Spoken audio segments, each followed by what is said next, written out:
오늘 말씀을 통해서 세례받은 성도라는 제목으로 함께 말씀을 나누도록 하겠습니다. 성도, 그러니까 세례받은 성도로서 어떻게 살아갈 것인가, 세례받은 성도의 의미가 무엇인가에 대한 내용으로 함께 말씀을 살펴보겠습니다. 성도란, 이 성도의 단어의 뜻은 이 거룩한 무리라는 뜻이에요. 거룩한 무리, 이게 성도예요. 그래서 거룩한 사람들이 모인 공동체, 성도들이 모인 공동체를 거룩한 사람들이 모인 공동체라고 할 수 있어요. 성도 자체가 거룩한 무리라는 뜻이기 때문에. 독특한 것은 그러나 스스로 거룩해진 사람은 한 사람도 없다라는 거예요. 거룩한 공동체인데 스스로 거룩해진 사람은 한 사람도 없어요. 그래서 뭐라고 얘기하냐면 자신을 거룩하게 하신 분이 따로 계시다, 이렇게 고백하는 공동체가 그리스도인 성도의 공동체예요. 그래서 왜냐하면 성도는 예수님과 함께 죽었고 예수님과 함께 살았기 때문이다 라는 거예요. 이것을 고백하는 거예요. 그래서 이것을 인정하는 사람들이 모인 공동체가 이 교회 공동체, 성도들의 모임이라고 할 수 있습니다. 그래서 그리스도인은 죄와 사망으로부터 해방되어 살아난 사람들이다 라고 믿는 사람들인 거죠. 저는 죄에서 죽었고 이제는 살아났습니다 라고 하는 거예요. 그러나 한 가지는 반드시 죽었다고 인정하는 것이 있어요. 이것은 반드시 죽었습니다 라고 하는 것은 죄라는 거예요. 죄에 대해서는 저는 반드시 죽었습니다, 저는 완전히 죽었습니다 라고 고백하는 공동체가 성도들이 모인 공동체다, 그것이 교회 공동체다 라고 할 수 있습니다. 이와 같은 성도들의 이 고백, 그렇죠? 이 고백, 예수와 함께 죽었고 예수와 함께 살았습니다, 나는 거룩한 백성이 되었는데 하나님께서 저를 거룩하게 해주셨습니다, 이렇게 고백하고 있는 이 성도들의 고백은 세례와 밀접한 관계가 있다라는 거예요. 그래서 오늘은 이 세례받은 성도는 이 세례에 대한 의미를 바르게 알고 그 의미에 맞게끔 성도로서 살아가야 한다는 것을 함께 말씀으로 살펴보도록 하겠습니다. 첫 번째, 시작. 세례받은 성도는 죄에 대하여 죽은 자들입니다. 네. 죽었다는 것은 반응할 수 없다 이 말이에요. 반응할 수 없다. 죽으면 반응할 수 없잖아요. 그래서 죽는다는 것은 반응할 수 없다라는 것인데, 여름에 그 비가 오면요, 우리 교회도 작은 화단이 있어요. 화단이 있는데 그 아침에 나가 보면 지렁이가 이렇게 있을 때가 있어요. 한 마리 내지 두 마리 뭐 이렇게 지렁이가 있을 때가 있어요. 그러면 가만히 있는 지렁이들이 있어요. 그래서 어쨌든 거기다 두면 안 될 것 같아서 다시 화단에 올려놓으려고, 던져놓으려고 살짝 건드리면 어떻게 하겠습니까? 이렇게 움직여요. 이렇게 막 꿈틀거려요. 근데 어떤 지렁이는 가만히 있습니다. 꿈틀거리는 지렁이와 가만히 있는 지렁이의 차이점이 뭘까요? 살아있는 것과 죽은 것의 차이예요. 그러니까 살아있는 것은 살짝만 건드려도 꿈틀거립니다. 그냥 살짝, 아프지도 않을 텐데 깜짝 놀라갖고 꿈틀거리고, 죽어있는 지렁이는요 가만히 있어요. 죽었다라는 것은 반응할 수 없다라는 거예요. 그게 죽은 거예요. 7절 말씀 볼까요? 7절 말씀 시작.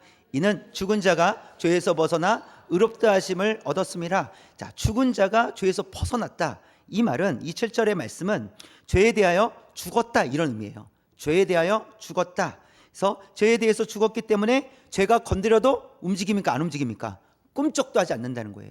죄에 대해서 죽으면 죄가 건드려도 꿈쩍하지 않는다는 거예요. 왜요? 죽었기 때문에. 죄에 대해서 죽었기 때문에 거기에 대해서 반응하지 않는다는 거예요. 반응할 수가 없다라는 것을 말씀합니다. 그러나 만약 죄가 건드렸는데 꿈틀거리면 어떻게 돼요? 꿈틀거린다는 것은 아직 죄에 대해서 살아있다라는 거예요. 죄에 반응하고 있다라는 것이죠. 여러분, 범죄를 저지른 사람을 체포하면 그 사람에 대해서 죄를 물을 수 있어요. 근데 범죄한 사람이 죽으면 어떻게 될까요? 죄를 물을 수 있는 사람이 없어지는 거잖아요. 그렇죠? 그래서 아예 그 사건 자체가 종결돼 버립니다. 왜요? 죄를 물을 수 있는 사람이 없기 때문에, 죽었기 때문에. 그렇죠? 그렇다는 거예요. 우리 죄에 대해서 죽었다는 것은, 그래서 죄가 아무리 건드려도 반응하지 않는다는 거예요. 죽었기 때문에. 죽은 사람이 어떻게 반응하겠냐는 것이죠. 그래서 성도는 죄에 대해서 죽은 자들이다라고 말씀하시는 거예요. 성도는 죄에 대해서 죽은 자들이다. 그렇다면 죄는 성도들에게 죄를 물을 수 있을까요? 없을까요? 물을 수 없다라는 거예요. 그래서 죄에 대해서 죽었으니까 성도는 죄가 건드리면 어떻게 해야 돼요? 가만히 있는 거예요. 이게 성도라는 것이죠. 자, 그렇다면 여러분, 하나님을 믿는 성도는 죄가 완전히 사라지고 죄도 짓지 않게 된다는 말씀일까요? 하나님을 믿었기 때문에 이제 죄가 사함 받았잖아요. 사라졌을 거 아니에요. 그렇죠? 그러면 더 이상 죄를 안 짓는다는 것일까요? 여러분 한번 생각해 보십시오. 여러분 어떻습니까? 여러분에게는 죄가 완전히 사라졌습니까? 죄도 짓지 않고 살아가고 있습니까? 그렇지 않죠. 그렇지 않다는 거예요. 죄가 완전히 사라지지도 않았고 항상 죄는 우리 생활 속에 가까이에 있다라는 거예요. 언제든지 죄를 지을 수 있도록 우리 생활 속에 가까이에 있다라는 거예요. 여러분, 만약 그렇다면 여러분 구원은 능력이 없는 거 아닙니까? 아니, 구원을 받으면 죄를 사함받는다고 성경은 말씀하고 있는데, 사함받았는데 그러면 죄가 없어져야 되고 죄가 끝나야 되는데 왜 죄를 여전히 짓고 있고 죄가 항상 우리 곁에 있느냐는 거예요. 그러면 구원의 능력이 좀 부족한 거 아닌가, 이런 생각 해보지 않겠습니까? 그래서 이제 예수님을 안 믿는 사람들이죠. 예수님을 안 믿는 사람들이 종종 이런 이야기를 하죠. 교회 다녀도 다를 게 없더라, 이렇게 얘기하는 거예요. 교회 다녀도 그렇게 다를 게 없더라, 뭐 나랑 그렇게 다를 게 없더라, 뭐 이렇게 얘기해요. 또 더 나아가서는 교회 다니는 사람들이 더 하더라, 이렇게 얘기해요. 더 나쁘더라, 뭐 이렇게 얘기해요. 또 더 심한 경우에는 교회 다니는 사람들이 그렇게 사기꾼들이 많더라, 뭐 이런 거예요. 근데요, 교회 안 다니기 때문에 예수님을 알지 못하기 때문에 혹 오해가 있어서 그럴 수도 있어요. 또 오해가 아닐 수도 있죠. 또 믿는 성도들 중에서도 이와 비슷한 이야기를 할 때가 있어요. 더하면 더했지, 덜하진 않는다고. 이렇게. 왜요? 오랜 시간 동안 교회 안에 있으면서 여러 가지를 경험했거든요. 다양한 사람들을 만났거든요. 교회 안에 있지만 그리스도인이 아닌 것처럼 보여요. 그러니까 왜 저럴까? 뭐 이렇게 생각한다는 것이죠. 여러분, 교회를 다니고 있지만 아마도 구원을 얻지 못한 사람들이 있을 거예요. 교회 출석은 하고 있지만 구원을 받지 못해서 그런 연약한 모습, 그렇죠? 그런 약한 모습이 나타날 수도 있습니다. 그게 이유가 될 수 있을 거예요. 또 한 가지는 구원은 얻었지만 아직 미성숙하기 때문에 또 그런 연약한 모습이 나타날 수도 있어요. 그래서 하나님을 알지 못하는 사람들은 나랑 다를 게 없지, 똑같잖아, 이렇게 말할 수 있다라는 거예요. 그래서 미성숙한 것도 이유 중에 하나라고 할 수 있습니다. 또 하나 이유가 있는데, 제가 이 어느 교회에서 30대 남성이 간증하는 내용을 들었어요. 한 20분 정도 간증을 하는 내용을 들었는데, 그의 어린 시절은 이 아버지의 술 중독으로 인해서 가정이 항상 폭력 때문에 힘들었다는 거예요. 어머니가 그래서 폭력에 참지 못하고 집을 나가셨고, 그리고 그 아버지와 이제 살게 되었다라는 거예요.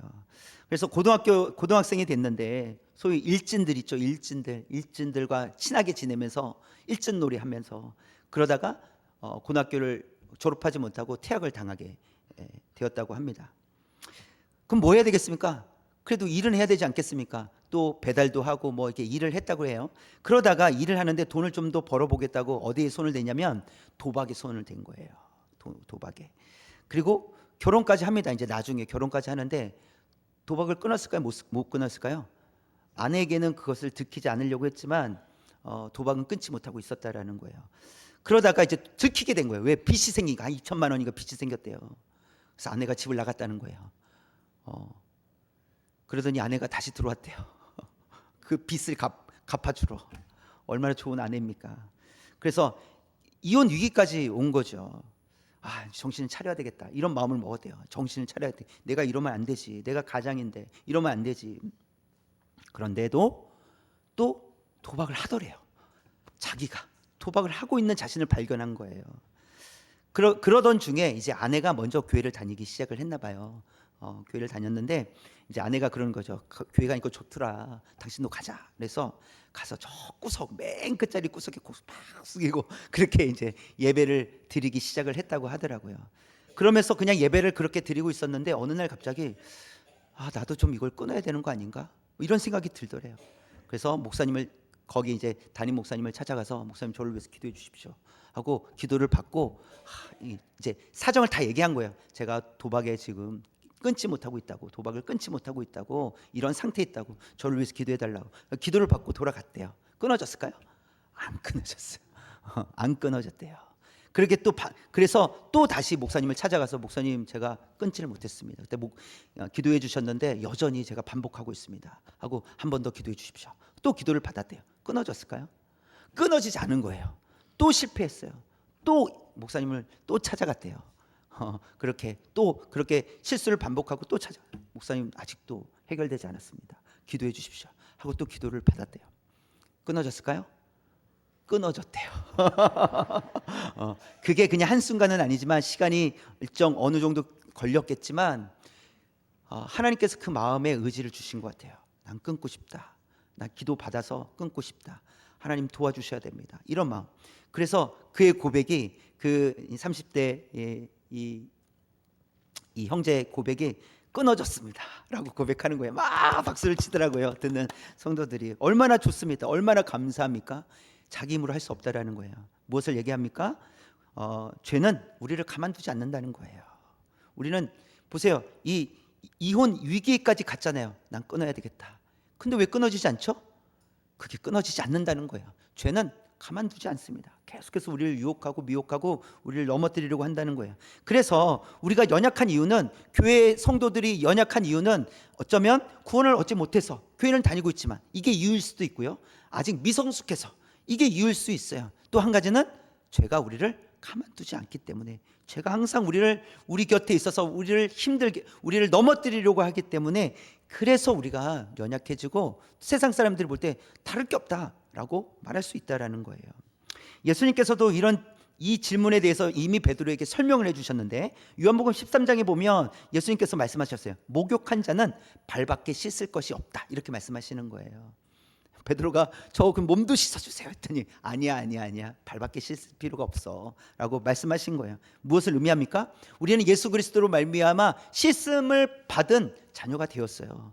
우리는 깨끗해졌어요. 그런데요, 먼지가 묻는다는 거예요. 죄가 자꾸 묻는다는 거예요. 그래서 어떻게 해요? 씻어내라 말씀하시는 거예요. 발이 더러워지면 발을 씻고 손이 더러워지면 손을 씻어라, 이렇게 말씀하고 있는 것입니다. 여러분, 죄사함을 받아 구원을 받았을지라도 이 땅에 살아가는 동안은 죄는 사라지지 않습니다. 죄는 계속 우리를 괴롭힐 거예요. 우리를 힘들게 할 거예요. 그래서 마치 내가 죄인인 것처럼 자꾸 우리에게 너 죄인이잖아, 너 죄졌잖아 라고 할 거라는 것이죠. 그렇듯 죄는 우리 주변을 항상 맴돌고 있을 거라는 거예요.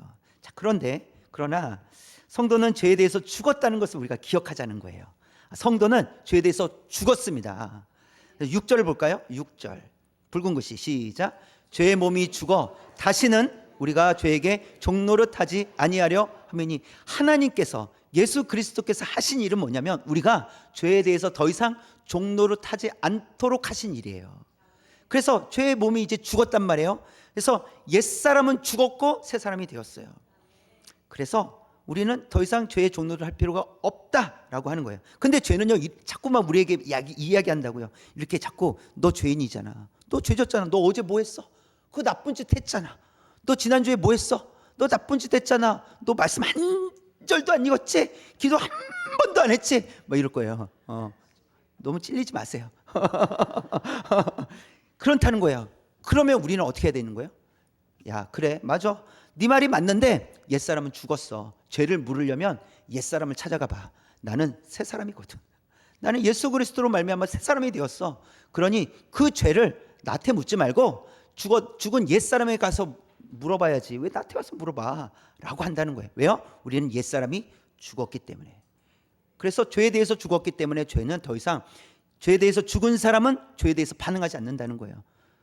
그러나 우리가 앞서서 살펴봤잖아요. 우리 연약해서, 그렇죠? 죄가 우리를 가만두지 않아서 죄는 우리 곁에 항상 있지만, 그럼에도 불구하고 우리는 새 사람이 되었다라는 것입니다. 그 세례는 옛사람이 죽고 새 사람으로 산다는 그런 의미예요. 우리가 세례 받았다는 것은 옛사람이 죽었습니다, 이제는 새 사람으로 살겠습니다, 이런 의미를 가지고 살아가는 것입니다. 그러니까 세례는 그냥 시간이 되면, 나이가 되면 그렇게 받는 게 세례가 아니라는 거예요. 이제는 세례는 난 옛사람이 죽었습니다, 나의 옛사람은 죽고 이제 새 사람이 되었습니다, 새 사람답게 살겠습니다 라고 고백하며 살아가는 것입니다. 저와 여러분이 이렇게 옛사람이 죽었고 새 사람이 되었습니다. 저는 세례받은 성도로서 새 사람답게 살겠습니다. 새로운 삶을 살겠습니다. 그렇게 고백하며 나아갈 수 있기를 주님의 이름으로 축원합니다. 두 번째 시작. 세례받은 성도는 예수님과 함께 살아난 자들입니다. 네, 5절 말씀 볼까요? 처음부터 시작. 만일 우리가 그의 죽으심과 같은 모양으로 연합한 자가 되었으면 또한 그의 부활과 같은 모양으로 연합한 자도 되리라. 예수님과 함께 죽었다면 예수님과 함께 살아나게 되는 줄 믿습니다. 이제 살아나게 되는 것이 아니라 살아났는 줄, 살아났음을 믿습니다. 우리는 살아났어요. 예수님과 함께 죽었고 예수님과 함께 살았습니다. 그걸 언제 확인해요? 영원한 하나님 나라에서 확인하죠. 미래 영원한 하나님 나라에서 확인하지만 이미 우리는 예수님과 함께 죽었고 예수님과 함께 살았습니다. 그래서 골로새서에서도 이 세례와 이 연합에 대한 것을 언급을 하고 있는데요. 골로새서 3장 27절 처음부터 시작. 누구든지 그리스도와 합하기 위하여 세례를 받은 자는 그리스도로 옷 입었느니라. 네, 옷을 입었다라고 얘기해요. 그러니까 세례는 그리스도의 옷을 입는 것인데, 그렇죠? 옷은 우리를 이렇게 감싸고, 그렇죠? 보호하는 역할을 하잖아요. 그래서 무엇을 의미합니까? 예수 그리스도를 입어 죄가 가리워졌다 이 말이에요. 예수 그리스도의 옷을 입어 죄가 가리워졌다. 우리는 죄인이잖아요. 그렇죠? 우리는 죄인인데 예수 그리스도께서 우리 옷이 되어 주셔가지고 우리의 죄를 가리워 주셨다. 그리고 예수님과 연합하게 되었다라는 의미라는 거예요. 이게 세례예요. 세례. 그렇죠? 세례는 하나님 예수님께서 우리의 죄를 가려 주신 것이고 우리는 예수님과 연합하게 된 거다라는 것이 세례다라는 것입니다. 여러분, 예수님은 우리를 덮어주고 계시는 줄 믿습니다. 그래서 우리가 사는 거예요. 덮어주고 계시니까 우리가 그래서 은혜로 사는 거예요. 그런 은혜를 항상 누리시길 주님의 이름으로 축원합니다. 또 그리스도의 옷을 입었다는 것은요, 신분이 달라졌다라는 거예요. 옷을 입었다는 것은 신분이 달라졌다는 것인데, 과거에 보면 왕이 통치하던 그런 시대를 보면 옷의 색이 구분을 해줘요.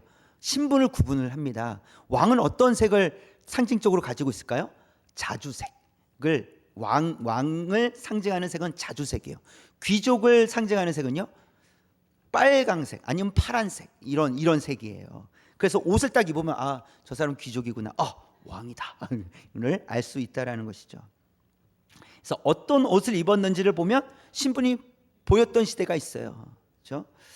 성도가 그리스도의 옷을 입었다라는 것은 신분이 바뀌었다라는 거예요. 우리는 어떤 옷을 입고 있었어요? 죄의 옷을 입고 있었어요. 사망의 옷이라고 할 수 있어요. 근데 어떤 옷으로 바꿔 입었어요? 그리스도의 옷으로 바꿔 입었어요. 이 땅에 속한 자들이 아니라 하늘에 속한 자가 되었다라는 거예요. 신분이 완전히 바뀌었다라는 거예요. 지금 우리는 어디 국적입니까? 저와 여러분은 어디 국적이에요? 대한민국 국적이죠? 너무 앞서갔어요? 대한민국 국적입니다. 대한민국 국적. 그렇죠? 여러분, 미국 사람은 국적이 어딜까요? 미국이겠죠. 그렇죠? 그다음에 중국 사람은요? 중국이겠죠. 일본 사람은요? 일본이겠죠. 그렇죠? 일본이겠죠. 그러나 육신이 죽은 이후에 우리의 국적은 어딜까요? 하나님 나라라는 거예요. 그러면 중국 사람은요? 중국 사람도 중국 사람인데 예수님 안에서 죽었어요. 그러면 죽은 이후에 그 중국 사람은 국적이 어디예요? 하나님 나라죠. 일본 사람은요? 하나님 나라죠. 미국 사람은요? 하나님 나라라는 거예요. 지금은 우리가 각자의 땅에 살고 있으면서 각자의 국적이 있지만 우리가 죽은 이후에는 국적이 어떻게 바뀌어요? 하나님 나라로 바뀐다는 겁니다. 자, 그런데 그러면 미래 우리가 죽음 이후에 국적이 바뀌는 것일까? 그렇지 않다라는 거예요. 이미 국적은 바뀌었다는 거예요. 언제부터 바뀌었을까요? 하나님께서 우리를 택하여 주실 때부터 우리는 국적은 바뀐 거예요. 그래서 이 땅에서 살아가고 있지만 우리는 이 땅에서 살아가고 있지만 하나님 나라 백성으로서 이 땅에서 살아가고 있다는 거예요. 우리의 국적은 그래서 어디예요? 하나님 나라라는 거예요. 우리의 국적은 하나님 나라라는 겁니다. 그래서 우리는 신분이 달라졌다는 거예요. 예수 그리스도를 믿음으로 세례를 받은 성도는 우리는 국적이 달라졌는데 하나님 나라 국적으로 바뀌었다. 신분이 달라졌다라는 겁니다. 자, 이곳에 계신 분들은 그래서 다 하나님 나라 왕장님들, 공주님들이시라는 거예요. 누구시라고요? 왕자님들과 공주님들이시라는 거예요. 여러분, 성경의 인물들을 보면 성경의 인물들도 하나님 나라 국적으로 살았다는 것을 알 수 있어요. 예수님의 제자들을 볼까요? 예수님의 제자들은 목숨을 걸고 복음을 전했습니다. 왜일까요? 그들은 하나님 나라 사람들이기 때문이에요. 하나님 나라에 속해 있다라고 확신을 가지고 믿음으로 살았기 때문에 복음을 위하여 목숨을 걸었던 사람들입니다. 다윗은요, 사울 왕을 죽일 수 있는 기회가 있었어요. 자신을 죽이려고 하는 사울 왕을. 그런데 2번이나 죽이지 않았어요. 아무도 보는 사람이 없었음에도 불구하고 죽이지 않았어요. 첫 번째는 사람들이 있었고 두 번째는 사람들이 없었는데 아무튼 죽이지 않았어요. 왜일까요? 하나님의 다스림을 받고 있기 때문에. 하나님 나라 백성으로서 하나님의 다스림을 받고 있기 때문에 다윗은 죽일 수가 없었다라는 겁니다. 여러분, 아브라함은 왜 한 번도 가보지 않은 가나안 땅을 향해 갈 수 있었습니까? 하나님께서 아브라함을 택하여 주셨기 때문에, 하나님의 나라, 하나님 나라 백성 되게 하셨기 때문에 아브라함은 한 번도 가보지 않은 땅을 향해서 갔다라는 것입니다. 또요, 아브라함은 오랫동안 갖지 못했던 아들 이삭을 낳았는데 하나님께서 번제로 드리라고 하시는 거예요. 근데 망설이지 않고 아브라함은 이삭을 번제로 드리려고 합니다. 왜일까요? 하나님의 백성으로서 통치, 하나님의 다스림을 받고 있기 때문이라는 거예요. 여러분, 성경의 인물들도 자신이 하나님 나라 백성이라는 것을 알았어요. 누구의 말을 들어야 되는 거예요? 하나님의 말씀, 하나님의 다스림을 받아야 된다는 것을 알고 그렇게 살아냈다라는 것입니다. 그렇다면 성도는, 우리는 무엇을 기대하며 살아가야 될까? 우리는 무엇을 기대하며 살아가야 될까? 보면은 믿음으로 산다는 것이 어려운 일이었어요. 믿음으로, 하나님 나라 백성이기 때문에 믿음으로 살아가지만 고통과 고난이 있었단 말이에요. 믿음의 사람들을 보면. 그렇다면 우리에게도 그런 고난과 고통이 있을 텐데 우리는 그럼 어떻게 살아가야 되는가? 어떤 소망을 가지고 살아가야 될까? 9절 말씀입니다. 9절 시작. 이는 그리스도께서 죽은 자 가운데서 살아나셨음에 다시 죽지 아니하시고 사망이 다시 그를 주장하지 못할 줄을 알미로라. 예수님에 대해서 말씀하시는데 세 가지를 말씀하고 있어요. 예수님은 죽은 자 가운데서 다시 살아나셨다는 거예요. 예수님께서 다시 살아나셨다는 거예요. 자, 그 예수님은 다시 죽지 아니하신다라는 거예요. 세 번째는요, 사망이 다시 그를 주장하지 못한다. 사망이 예수님을 지배할 수 없다라는 거예요. 자, 그렇기 때문에 성도도 예수님처럼 다시 살아나게 될 줄 믿습니다. 예수님의 몸과 같이 영광스러운 몸으로 다시 살아나게 될 줄 믿습니다. 그리고 성도는 다시 죽지 않는다는 거예요. 왜요? 생명을 얻었기 때문에. 예수 그리스도를 믿음으로 생명을 얻었기 때문에 다시 죽지 않는다는 거예요. 또 한 가지, 마지막으로 사망이 성도들을 지배할 수 없다라는 겁니다. 사망이 아무리 따져 물어도 우리를 지배할 수 없습니다. 너 죄인이잖아, 너 죄졌잖아 라고 해도 우리를 지배할 수 없어요. 우리는 어디에 속해 있습니까? 우리 하나님께 속해 있거든요. 하나님 나라에 속해 있거든요. 내 자식 같은 왜 이래? 하나님께서 너 까불지 마 이러고 계시거든요. 하나님께서 우리를 보호해 주시기 때문에, 우리를 죄와 사망으로부터 건져 주셨기 때문에 사망이 성도들을 지배할 수 없다라는 거예요. 우리는 어떤 소망을 가지고 살아가야 됩니까? 우리는 다시 살아날 거라는 소망을 갖는 거예요. 다시 죽지 않는다. 이제는 사망이 우리를 건드릴 수도 없다. 우리를 다스릴 수 없다. 지배할 수 없다. 오직 하나님만이 우리의 주인이시다. 우리를 다스리신다. 이 믿음의 고백을 가지고 살아갈 수 있기를 원합니다. 그래서 성도들은 결국 영원한 하나님 나라에서 영원토록 하나님을 찬양하고 경배하게 될 거예요. 자, 그래서 우리가 계시록 7장 9절과 10절을 읽을 텐데 이것은 살아난 성도들의 고백이에요. 어떤 고백이, 누구의 고백이라고요? 살아난 성도들의 고백, 즉 저와 여러분의 고백이라는 거예요. 여기서도 부를 노래고 앞으로 가서도 부를 노래예요. 한번 고백을 해보도록 하겠습니다. 9절부터 한번 9절의 배경과 10절의 선포예요. 9절 시작. 일 후에 내가 보니 각 나라와 족속과 백성과 방언에서 아무도 능히 셀 수 없는 큰 무리가 나와 흰 옷을 입고 손에 종려 가지를 들고 보좌 앞과 어린 양 앞에 서서 10절 큰 소리로 외쳐 이르되 구원하심이 보좌에 앉으신 우리 하나님과 어린 양에게 있도다. 아멘. 아멘. 이렇게 선포한다는 거예요. 누가요? 살아있는 자들이. 저와 여러분이 살아있기 때문에 우리는 죄에 대해서는 죽어서 죄에는 반응하지 않겠지만 우리는 영적으로 살았기 때문에 큰 소리로 외쳐 이르되 구원하심이 보좌에 앉으신 우리 하나님과 어린 양께 있습니다 라고 선포하며 살아가게 될 줄 믿습니다. 우리 삶 속에서 그래서 그렇기 때문에 날마다 하나님을 찬양하고 하나님 높여드리고 하나님 나의 주인이십니다 고백하는 저와 여러분 되시길 주님의 이름으로 축원합니다. 세 번째 마지막인데요, 시작. 세례받은 성도는 하나님을 위하여 예수 안에서 살아가는 자들입니다. 이 세 번째는요, 결국 어떻게 살 거냐는 거예요. 하나님을 위해서, 예수님을 위해서 우리는 어떻게 살 거냐라는 거예요. 11절 말씀입니다. 11절 시작. 이와 같이 너희도 너희 자신을 죄에 대하여는 죽은 자요 그리스도 예수 안에서 하나님께 대하여는 살아있는 자로 여길지어다. 네, 죄에 대해서는 어떻게 여기라고요? 죽었다 이렇게 여기며 살라는 거예요. 저는 죄에 대해서 죽었습니다. 하나님, 오늘 또 죄에 대해서 저는 죽었습니다. 그러면 이렇게 고백하고 산다는 것은 어떤 의지가 있는 거예요? 죄를 짓지 않겠습니다, 이런 의지예요. 그래서 우리는 아까도 말씀드렸듯이 연약합니다. 또 넘어질 수 있어요. 죄는 항상 우리를 건드립니다. 우리에게 찾아옵니다. 그래서 우리는 실패할 수도 있고 실수할 수 있지만 그럼에도 불구하고 우리의 고백은 무엇이 되어야 된다는 거예요? 죄에 대하여 죽은 자입니다. 저는 죄에 대해서 완전히 죽었습니다. 이렇게 고백하며 살라는 거예요. 그 다음 또 어떻게 살라고요? 하나님께 대하여는 살아있습니다. 하나님께 대하여는 살아있습니다. 그래서 믿음으로 살겠습니다. 이 고백을 가지고 살라는 것입니다. 그래서 세례라는 것은 정체성을 드러내는 거예요. 정체성.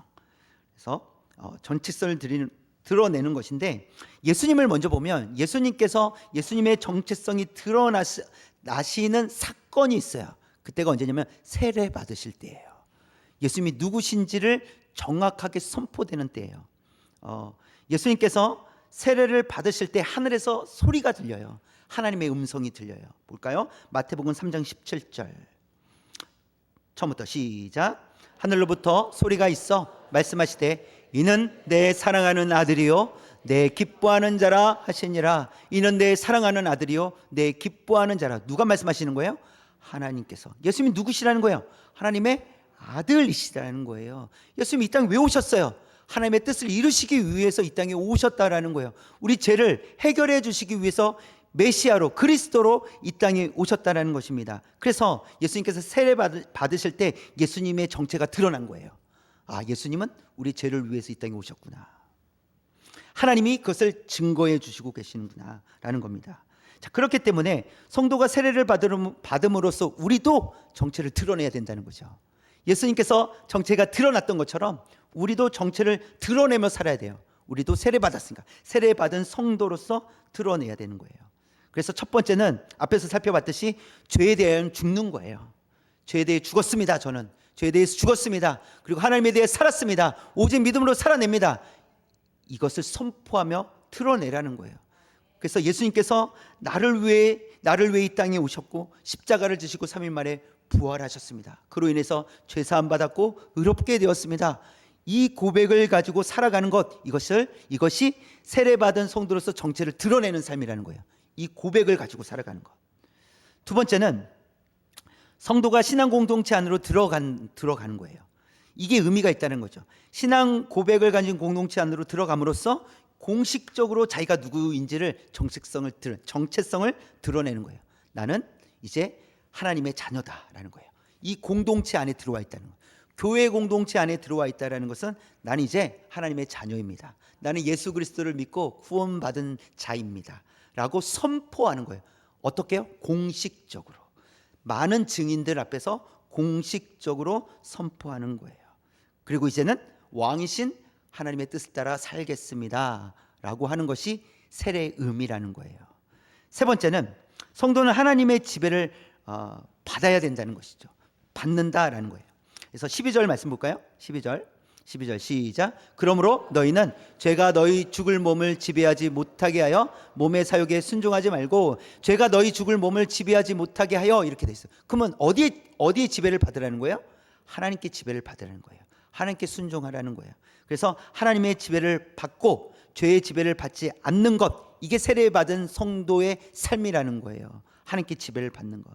여러분, 그런데 보세요. 표현이 이래요. 죄가 너희 죽을 몸을 라고 했어요. 왜 죽을 몸을 이렇게 표현하고 있는 것일까? 이것은요, 여러분, 우리가 구원을 받았지만 몸은 그대로라는 거예요. 그렇죠? 죄로 인해 그러니까 그 아담이 범죄하고 그 이후에 죄를 가지고 태어난단 말이에요. 그 원죄, 죄를 가지고 태어난다. 그래서 이 땅에 태어나는 모든 육체는 다 죄가 있다라는 거예요. 그렇죠? 죄가 있습니다.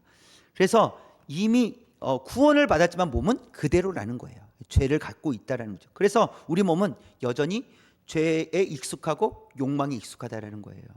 그래서 그렇게 익숙하니 어떻게 하라고요? 죄를 멀리하라, 이렇게 말씀하시는 거예요. 죄를 멀리하라. 그래서 세례가 중요한 이유가 있어요. 베드로전서 3장 21절 붉은 글씨만 읽을게요. 시작. 이는 육체의 더러운 것을 제하여 버림이 아니요 하나님을 향한 선한 양심의 강군이라. 자, 이것을 현대어 성경으로 다시 이 붉은 글씨만 볼게요. 시작. 세례는 단순히 우리 몸을 물로 깨끗하게 씻는다는 의미가 아니라 우리가 하나님께로 돌아와 죄에서 깨끗해지기를 하나님께 간구하고 그렇게 살기를 약속드리는 것입니다. 이게 세례라는 것인데요. 세례, 그래서 첫 번째 뭐예요? 하나님께로 돌아오는 것이 세례예요. 하나님께로 돌아오는 거예요. 자, 그 다음에요, 죄에서 깨끗해지기를 하나님께 간구하는 거예요. 하나님, 이제부터는 죄를 멀리하며 살겠습니다 라고 고백하는 것, 이게 세례받은 성도의 삶이 되어야 된다는 거예요. 자, 그리고 그렇게 살기를 하나님 앞에 약속드리는 거예요. 하나님, 저 이렇게 살겠습니다. 결단하는 거예요. 결정하는 겁니다. 이제부터는 죄의 종으로 사는 것이 아니라 이제는 하나님의 종으로서 하나님께로 나아가며 죄를 멀리하며 하나님의 말씀을 가까이 하고 하나님의 말씀대로 살아가겠습니다. 그렇게 고백하고 결단하는 삶이 세례받은 성도의 삶이 되어야 된다라는 것을 말씀하고 있습니다. 마지막 네 번째, 세례받은 성도의 삶은 제자의 삶을 살아야 된다는 거예요. 제자의 삶. 마태복음 28장 19절 20절 볼까요? 붉은 글씨만 볼게요. 시작. 가서 제자로 삼아 세례를 베풀고 가르쳐 지키게 하라. 누구에게 말씀하시는 거예요? 제자들에게 예수님께서 말씀하시는 거예요. 가라 하는 거예요. 가라. 제자 삼으라. 세례를 베풀어라. 그리고 가르쳐 지키게 하라. 이렇게 말씀하십니다. 자, 그러면 이렇게 하기 위해서 먼저 내가 누가 돼야 돼요? 내가 제자가 돼야 되는 거예요. 내가 제자가 돼야 돼요. 제자가 되지 않으면 갈 수도 없어요. 제자를 삼을 수도 없습니다. 세례를 어떻게 베풀겠습니까? 가르쳐 지키게 어떻게 할 수 있겠습니까? 내가 먼저 제자가 되는 거예요. 제자로서 그러면 어디를 먼저 가면 좋을까요? 우리가 제자로서 어디를 먼저 가면 좋을까요? 가까운 곳을 먼저 가면 좋겠죠. 가까운 곳이 어디입니까? 우리의 가정, 그렇죠? 또 가까운 곳이 어디입니까? 직장, 학교. 또 가까운 곳이 어디입니까? 우리의 이웃들, 가까운 이웃들이 가까운 곳이죠. 사도행전에서도 예루살렘과 온 유대와 사마리아와 땅끝, 이렇게 점점점 넓게 얘기하시는, 좁은 데에서 넓은 곳으로, 마찬가지로 우리가 가야 된다면 먼저는 우리 가까이, 내가 있는 곳, 제 시간을 많이 사용하는 곳, 제일 가까운 사람들에게 먼저 가야 된다는 것입니다. 그리고 나아가야 되는 거예요. 그래서 그렇게 제자로 갈 때 누구를 삼을 수 있다고요? 제자를 삼을 수 있다라는 거예요. 성경에서는 제자 삼는 일은 이 충성된 사람이 할 수 있다, 이렇게 말씀하고 있어요. 디모데후서 2장 2절인데 볼까요? 붉은 글씨 시작. 충성된 사람들에게 부탁하라. 그들이 또 다른 사람들을 가르칠 수 있으리라. 누가 감당할 수 있어요? 충성된 사람들이 감당할 수 있다라는 거예요. 여러분은 충성된 사람들입니까? 충성된 예수님의 제자들입니까? 우리가 제자가 돼야 된다는 거예요. 제자가 돼야 됩니다. 제자라는 것은 충성된 사람이라는 거예요. 누구에게 충성된 사람인 거예요? 하나님께, 예수님께 충성된 사람이라는 거예요. 여러분, 그래서 세례받은 성도로 산다는 것은 세례받고 끝이 아니라는 거예요. 나 세례받았어요. 물어보면 세례 받았는지 안 받았는지가 중요한 것처럼 세례 받으셔, 나는 20년 전에 세례 받았지. 20년 동안 잘 사셨습니까? 이게 더 중요하다는 거예요. 20년 동안 세례받은 성도로서의 삶을 살았냐는 거예요. 이게 더 중요하다라는 거예요. 그래서 천국행 티켓을 받은 것으로 만족하면 안 된다 이거예요. 세례를 받았다고 나는 천국 가 이제, 이 티켓 받은 것처럼 그런 것이 아니다라는 거예요. 여러분, 세례 받았다는 것은 매우 큰 도전이 시작되는 거예요. 어떤 게 시작된다고요? 매우 큰 도전이 시작되는 거예요. 이제 도전해야 돼요. 무엇을 도전해야 됩니까? 죄는 반응하지 않으면서 하나님의 말씀에 반응하며 살겠습니다. 여기 도전해야 돼요. 죄는 반응하지 않겠습니다. 세례받은 성도로서 죄는 이제 반응하지 않겠습니다. 근데 어디에 반응하겠다고요? 하나님의 말씀에는 반응하겠습니다. 예수의 제자로 살아가겠습니다. 또한 예수의 제자로서 제자 삼는 삶을 살겠습니다. 이걸 도전해야 되는 거예요. 그래서 우리가 구해야 될 것은 이런 거예요. 하나님, 우리가 죄에 대해서는 반응하지 않으면서 하나님의 말씀에 대해서는 반응하게 하여 주옵소서. 이 땅에서 하나님 예수 그리스도의 제자로 살아가게 하여 주옵소서. 제자 삼는 삶을 살게 하여 주옵소서. 언제까지요? 예수님께서 다시 오실 때까지 살게 하여 주옵소서. 끝까지 살아내게 하여 주옵소서. 이 믿음의 고백을 가지고 살아가는 저와 여러분 되시기를 주님의 이름으로 축원합니다. 기도하겠습니다.